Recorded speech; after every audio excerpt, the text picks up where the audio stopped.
Assalamualaikum warahmatullahi wabarakatuh. Hari ini kita akan membahas tuntas padi Inpari 32 dalam hal hama penyakit, produksi, rasa nasi, dan pedagang. Langsung saja. Untuk hama penyakit, padi Inpari 32 dia kurang tahan terhadap hama penggerek batang. Jadi ini nanti cabut, sini putus,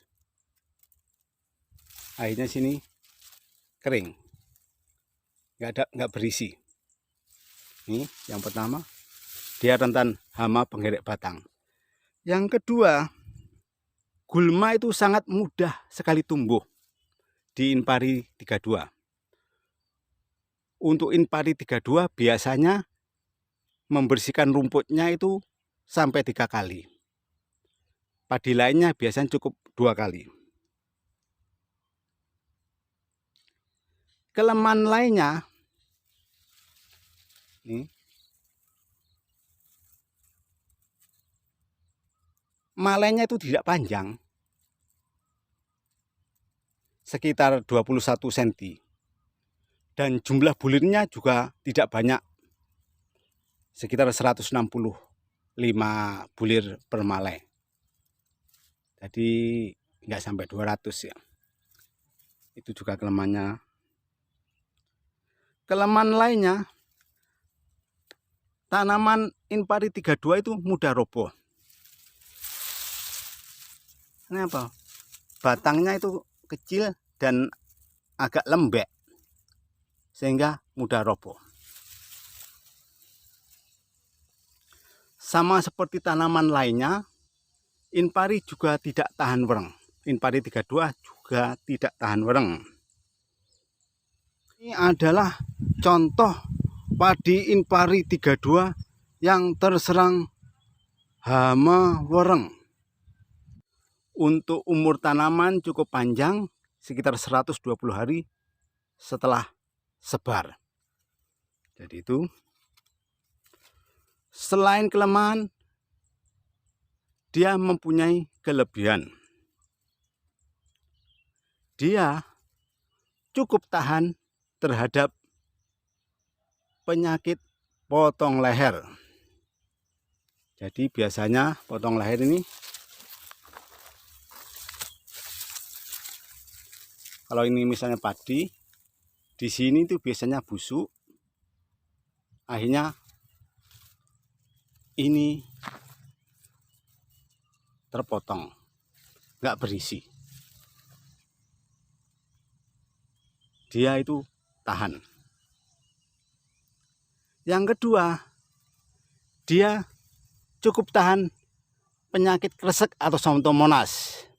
Jadi biasanya kalau terserang penyakit Xanthomonas atau kresek ini, pucuk-pucuk ini pada kering, pucuk-pucuk tanaman pada kering, sehingga pengisian bulir tidak maksimal. Dia cukup tahan. Kelebihan lainnya, pengisian bulir padi Inpari 32 itu cukup maksimal. Jadi ini misalnya, walaupun pendek, dia padat isinya. Sampai pangkal malai itu berisi. Banyak padi-padi yang utamanya bulirnya banyak, panjang, itu pangkal-pangkal malai ini tidak berisi. Kalau padi Inpari 32 itu berisi penuh. Itu kelebihannya. Kelebihan lainnya adalah produksi Inpari 32 itu tinggi.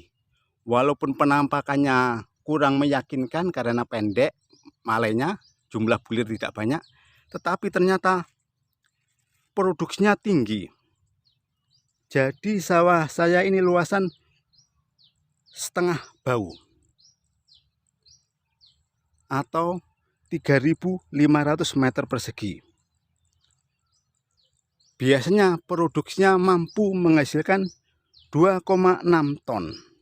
Jadi 3.500 meter persegi mampu berproduksi 2,6 ton. Jadi cukup tinggi. Sekarang kita membahas dari segi pedagang. Di sini pedagang ini dengan dua sistem. Yang pertama seperti ini langsung dibeli oleh pedagang atau sistem idon lah. Yang kedua, petani memanen dan hasil gabahnya dikirim ke pedagang. Tapi di sini yang banyak adalah pedagang membeli masih di lahan seperti ini karena sulitnya tenaga kerja. Untuk sistem pedagang langsung membeli di lahan dalam bentuk tanaman, itu yang paling disukai adalah Inpari 32. Jadi Inpari 32 paling disukai oleh pedagang untuk yang dibeli langsung di lahan. Penyebabnya kenapa? 1. Nasi lumayan pulen. Jadi ini cukup pulen, masuk di pabrik beras. Yang kedua, ukuran beras atau padi ini sedang, tidak besar, tidak kecil, pas nih ukuran padinya. Yang ketiga, tetap produksinya tinggi. Sistem petani memanen sendiri dan menjual ke pedagang dalam bentuk gabah kering atau gabah basah. Yang paling disukai pedagang adalah padi Ciherang. Tetapi karena padi Ciherang sekarang ini produksinya kalah dibandingkan Inpari 32 dan serangan penyakit pada Ciherang sangat tinggi, maka petani daerah sini berbondong-bondong pindah ke padi Inpari 32. Jadi dulu daerah sini adalah daerahnya Ciherang, sekarang menjadi daerahnya padi Inpari 32. Cukup sekian, terima kasih. Wassalamualaikum warahmatullahi wabarakatuh.